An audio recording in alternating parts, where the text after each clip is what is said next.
It's over. It's done. No more off-season. College football is now.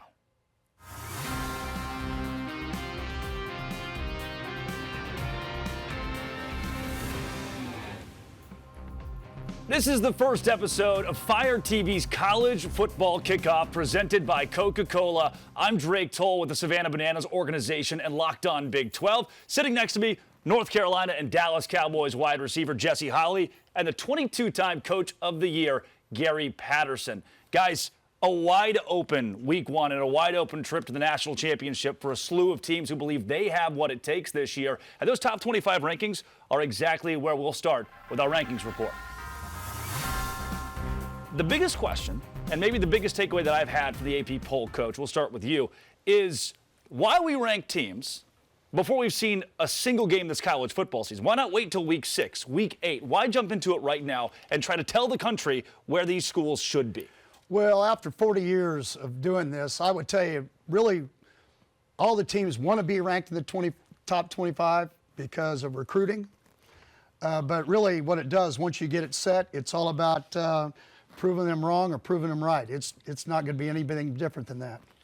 It's vanity, right? Vanity. It's all vanity. You put it out there because you want this to look good for your AP, all right? And then we're living in a time where everyone wants to rank something. They want to argue about something. So when you put the poll out, you give barbershop talk, water cooler talk. Everybody is talking about college football when the rankings hit the papers. You know, as much as that may be true, I want to go back to last season as you see the top 25 here, and that team that is number 11 this year, Arizona State. Had they been number 15 to start their campaign last season, do they find themselves in a better spot during the college football playoff with a higher seed? Do we see at the end of the year these preseason rankings having an effect, Coach, on where the schools end up? Well, yeah, if I was looking at this, I would tell you that there's the top 9, and then it's a shuffleboard of everybody else trying to prove that they belong to get into that 12-team playoff and do the things they need to do. But yeah, I do believe it. I do believe that it makes a difference where you start because what people think about you. Because if they voted you low, they probably still think that way, and they may say, well, they didn't play anybody or whatever happened, right? And Jesse, you say vanity, and you're exactly right to a degree. But I think the one area where I would push back would be when the casual college football fan sees number 6 playing number 9. It doesn't always matter what the names of those teams are. It's number 6 versus number 9. It's a top 10 matchup. When you have that next to your name in an era where brand valuation means so much for these schools, and Coach mentioned recruiting, those numbers are still important. Yeah, they're absolutely important. And for those schools that are dealing in these games with these numbers, you want to maintain them. You want to hold on to them because, like Coach was saying, it helps with recruiting. You get national TV games. You become the belle of the ball, so to speak, when you're playing these games. But again, you're judging these teams of things that we don't know. All these transfer portal guys moving in and out of these teams, you don't know what these teams are going to be before you get a chance, before you're ranking them before the season starts. Yeah. You know, remember this, Drake. I was the team that won 55-3 or 55-7 the first year we did the playoffs. And we dropped from 3 to 6. Yeah. And so you get to where you talk to the wrong person when it comes to all that because you go, well, how was I ranked 3rd and we win 55-3, and then you drop us all the way to 6th and we don't go to the 14 playoff. And so at the end of the day, I probably have a little bit more of a mixed view of how this all works. Well, I think if there are 2 teams that like the view they're getting right now, it's got to be Texas at number 1, Ohio State at number 3, and those 2 teams will square off in week 1. It's time to talk to our Locked On hosts for our game of the week.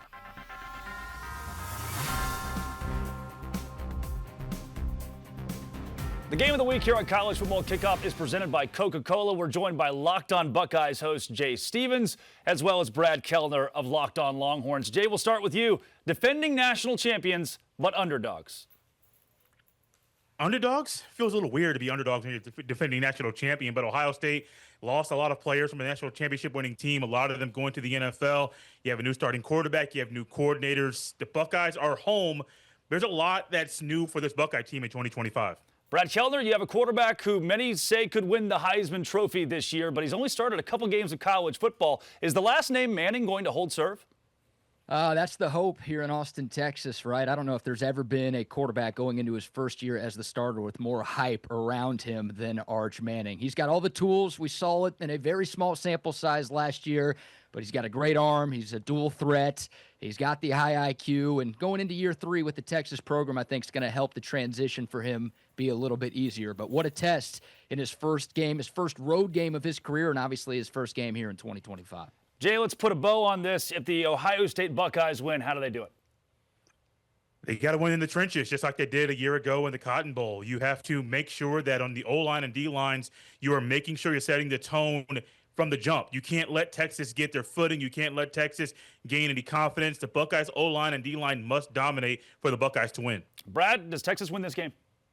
I think so. I really do. I mean, it's evenly matched. These are two incredibly talented teams, and both teams have a lot of questions with how much they lost to the NFL from last season. But I think the Longhorns have the advantage at quarterback. Yes, Arch Manning is pretty young, but he's got the experience edge over Julian Sayin. And I think from top to bottom, Texas is the more talented team right now, and they have more coming back from 2024 than Ohio State does. So I think it's close. I think it's a 60-minute game, but I like the Longhorns to win this one by a field goal. Top 5 matchup in week 1. It's the Buckeyes. It's the Longhorns. I can tell you, thank you to both of you guys, that Longhorn fans and Buckeyes fans are in for a great one. And being a passionate fan is hard work. All the pomp and circumstance makes you work up a thirst.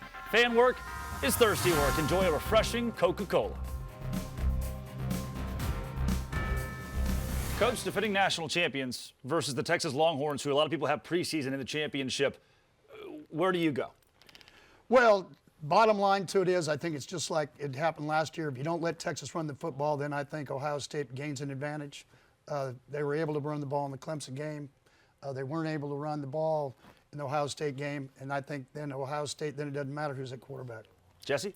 When you look at this game, you got to talk about the trenches, right? Because you're talking about Arch, who is a little bit of a rookie-type quarterback, hasn't had many starts, Sure. and then now Ohio State has a new quarterback. Which most of the country would not disagree necessarily, but we've skipped over the fact Arch Manning hasn't been a starting quarterback in college football. Absolutely. It's the name, right? The name recognition is what a lot of people If he's go Arch off of. Davis, is it like this? Absolutely not. Sure. If he's Arch Davis, we're not even talking about it at this degree. But it's winning in the trenches. When you have two inexperienced quarterbacks, you want to be able to say, if we can control the line of scrimmage, we can calm our quarterback, run the football, and then allow our defense to make plays for us. You know, the other thing is, having been there when Arch came in as a freshman, it's not an ordinary freshman that's been there for 3 years. You have two uncles that are going to be in the Hall of Fame, NFL Hall of Fame. You have a dad, you have a grandfather that's been a part of it. So at the end of the day, he gets a lot more knowledge than what a normal guy does. Coming up, I think that we go somewhere that most of the country might not be talking about yet, and that's the TCU Horned Frogs, because they're playing Bill Belichick and the North Carolina Tar Heels. It's a weird thing. It doesn't really roll off the tongue quite yet. Belichick in college football. Isaac Shade of Locked On Tar Heels has our can't-miss matchup preview. The Bill Belichick era in Chapel Hill is here, and the excitement and anticipation is unlike anything I've ever seen preseason for the Tar Heels. The question, though, is that excitement strictly because Bill Belichick is the head coach at North Carolina, or is it because this team will actually be successful on the football field? Nobody seems to know the answer to that question, including yours truly.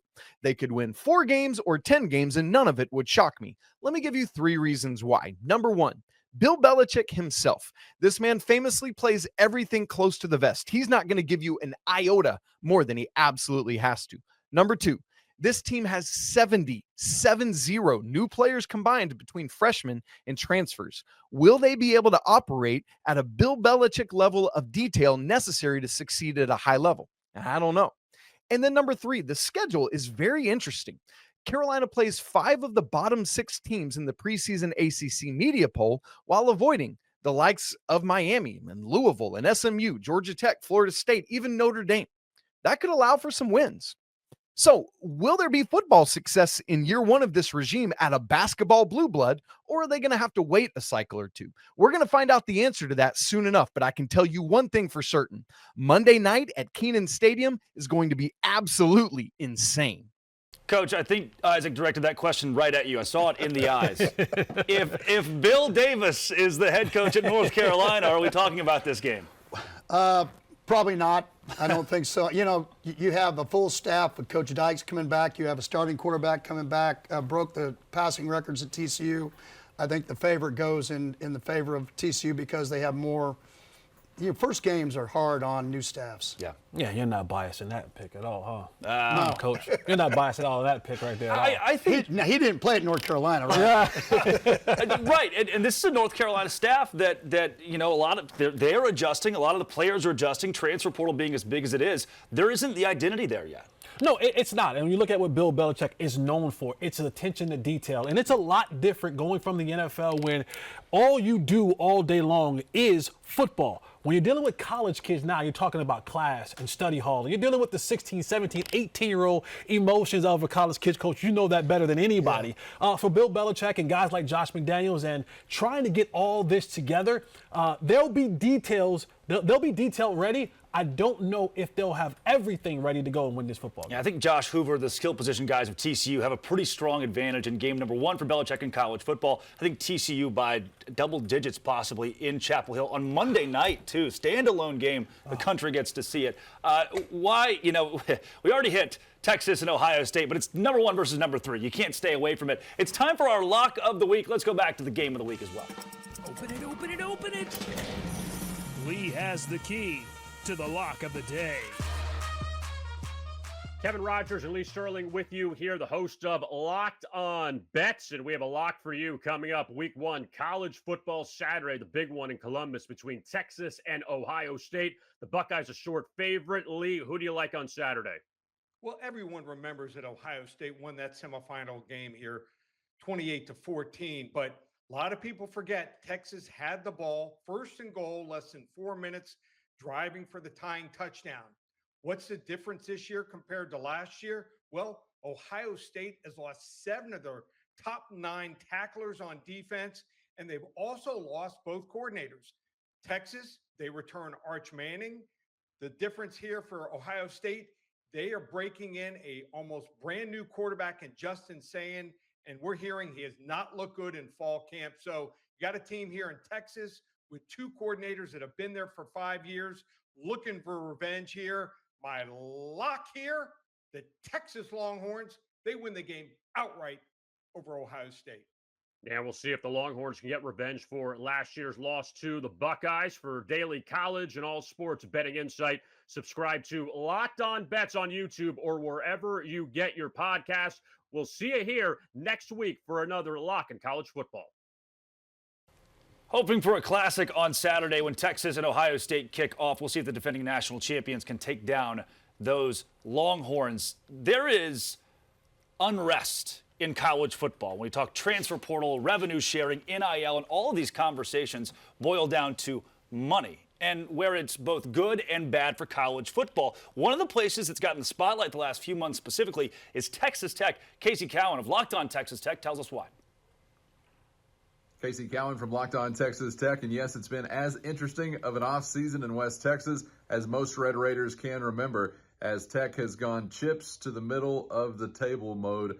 Joey McGuire and company in an all-out effort to seriously upgrade the talent of their roster, particularly where it matters most, in the trenches, trying to renovate and revitalize a defensive front and an offensive front. We'll see which one is actually going to play out to a more elite level, because those are what will determine if Texas Tech can wind up where they are setting out to be, and that is contention for conference hardware, with what seems like a fairly friendly schedule overall based on preseason projections, at least expectations running maybe at an all-time high in the 806. Jesse, if you asked Jim from Ada, Oklahoma 10 years ago why players shouldn't be paid, he would have told you that it's going to create greed in college football. But for a lot of these guys, Texas Tech included, this is a meal ticket and generational wealth on the table. No, absolutely. As someone who comes from a family who didn't have much, but I had a whole lot of talent going to these universities, I always look back on it and said, man, I would have loved to have something to be able to send back to my family, to help out my grandmother. And a lot of these athletes, Coach, you've been in a lot of living rooms and you see it. A lot of these athletes don't have much. All they're coming with is the talent that they have, but they're leaving a bunch of stuff back home that needs a lot of attention, and that attention is financial. So I think having the NIL now gives you a comfortability in knowing that I can go and do what I have to do, but I also can take care of my family. Yeah, and I would agree. You get a chance to change your family's life. As we talked earlier, it comes down for me, looking at all of it. How do we get to where it's not so far to one side or the other? Abuse leads to restriction. One of the things I think, both universities, commissioners and conferences, DC, all of them have to do is they got to take off their hats and they got to say, what do we do for best for college football? And on the other side, make sure that we take care of the student athletes, because sitting on committees for a long time, even going out recruiting and doing home visits, I started seeing dirt through the floors a lot more in the last 10 to 15 years that I didn't see, when I first started 40 years ago. So I think we've got to find something that's best for all of us, and it helps the kids, plus it helps all the sports, so we can keep them all. Yeah, Mike Gundy says make them employees. Deion Sanders says bring in a salary cap. Every coach has some different idea. I think you can merge it all together, find the happy medium. That's when college football that's where college football can continue to thrive. People will say it's a dying game. I don't think so. I'm going to get the same buzz on Saturday when we kick off number 1 versus number 3. Just because NIL is a thing with the transfer portal, it doesn't take away all that we love about the game. And Coach, you mentioned sitting on committees, trying to help with NIL and being a stalwart in the game, even post your years at TCU. We'll give you the spotlight. Time for your Coach's Corner. Well, yeah, you know what? After we talk about portal, we talk about NIL. One of the things I want to go back to is about coaches. And for me, it's about the fixers, the guys that have the wisdom that, they can go into programs and they can change things. The guy that I'd like to spotlight, and there's a bunch of great coaches out there, is a guy by the name of Jerry Kill. Here's a guy that's beaten cancer 3 times. He's also been at Southern Illinois, where he changed a 1AA program and he went to the playoffs. He went to Northern Illinois the next year after he left and went to Minnesota. They went to the Orange Bowl. He went to Minnesota, changed their program around. Then he ends up because of health, has to get out of it. He ends up coming back and becoming the head coach of New Mexico State. He takes them to 2 bowl games. I don't think they'd been in like 60 years. And then he gets out of it. Now he's a senior guy helping Vanderbilt. And you saw what they did last year. They upset Kentucky. They upset Alabama. You look at and they're positioned to be, people think, even better this year. Yeah. Coach Kill is a legend of the game, and somebody, if you know college football, you're familiar with Jerry Kill and what he's done across the game. And genuinely, it'll be the story of, if not for health, he could have been and may still be one of the greats that's ever done it from the coaching booth. Let's go into our playoff playbook now and talk the biggest games of the week that we haven't quite gotten to yet. Notre Dame and Miami will kick it off this weekend. You talk about an opportunity. Miami Hurricanes have that week 1 as they welcome in the Notre Dame Fighting Irish, college football playoff runners-up from last year, into Hard Rock Stadium on Sunday night. I am Alex Dono from Locked On Canes, and for Miami, I think the first key in this matchup, if they're going to pull off the mild upset, Notre Dame favored by about a field goal, Miami has to find a way to slow down Notre Dame's running game. I don't think there's any stopping them, but slowing them down, maybe. But Jeremiah Love and Jadarian Price, arguably the best running back duo in the entire country. And if Miami up front can slow those guys down, it would give them a better opportunity to create pressure for Notre Dame's first-time starting quarterback and making him uncomfortable. CJ Carr has all the talent in the world, but making his first collegiate start in what should be a hostile environment, Miami's going to try to make that moment too big for him. Offensively for the Hurricanes, certainly a new face. Well, not new to college football, but new to Miami with Carson Beck behind center. Comes in with a lot of experience, 24-3 record at Georgia. There's nothing Beck hasn't seen before. But, of course, new offensive scheme for him. I think it fits him well. New weapons at receiver to throw to.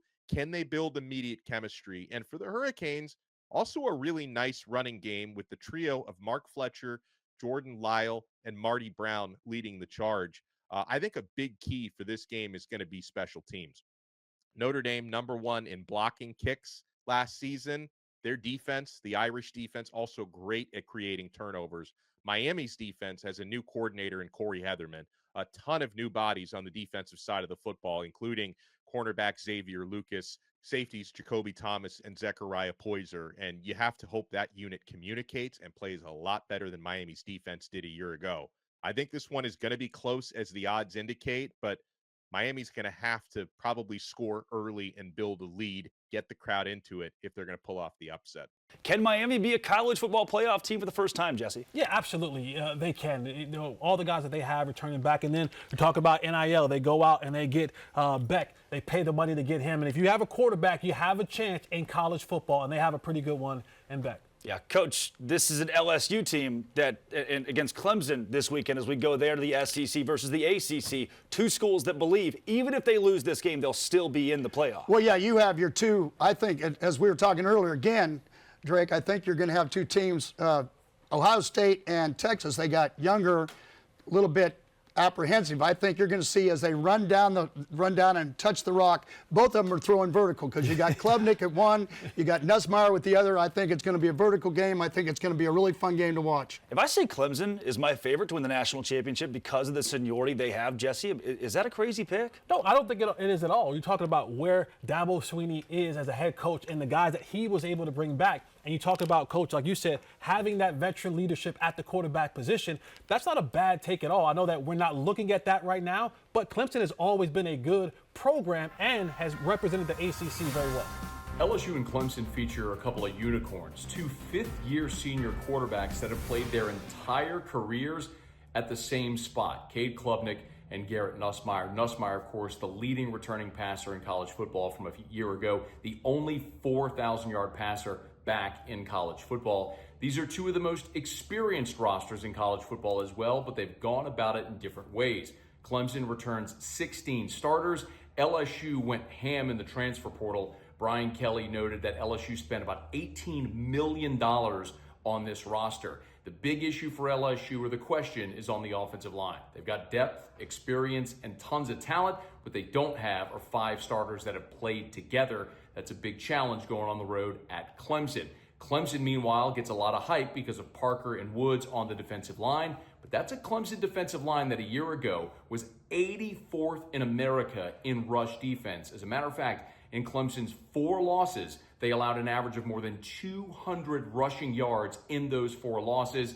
The outcome in this one is going to be simple. Whichever team can control the line of the scrimmage and run the football is going to have a better chance of opening up big plays in the passing game. LSU, of course, trying to silence Clemson Memorial Stadium, which we won't call Death Valley, of course, because we know, just like Mardi Gras, Mobile likes to say they were first. Everyone knows New Orleans does it best. So Clemson can try to be Death Valley if they want, but everybody knows the real Death Valley is in Baton Rouge.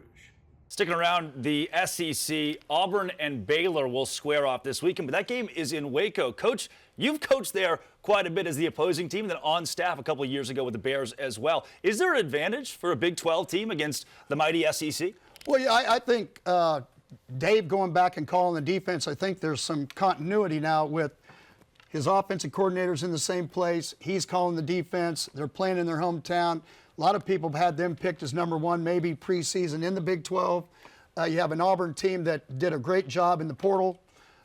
Coach has got a new quarterback, so on. I think it's a toss-up, but it should be a great ball game. Jesse, any chance for Florida State against Alabama?